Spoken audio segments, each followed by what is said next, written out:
One of the questions that comes up when we do breast augmentation or really any kind of breast surgery in a younger woman is, will I be able to breastfeed? And typically we can expect to be able to breastfeed after one of these operations if it's just a breast augmentation or a lift with augmentation, but a lot depends upon the technique that's used.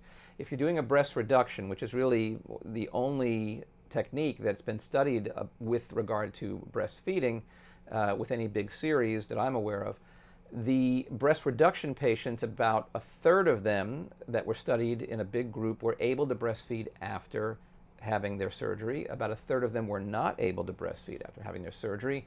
And then about a third of them just didn't try. But all of the people in this series had never tried to breastfeed before. So some portion of the women that couldn't breastfeed, well, maybe they couldn't breastfeed anyway.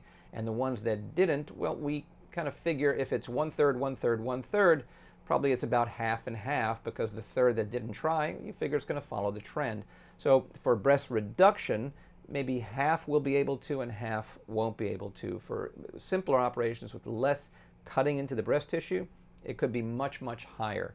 And I tell my patients with breast augmentation, it's unlikely we're going to affect your ability to breastfeed. You never know. You're having breast surgery. It might, but chances are it won't.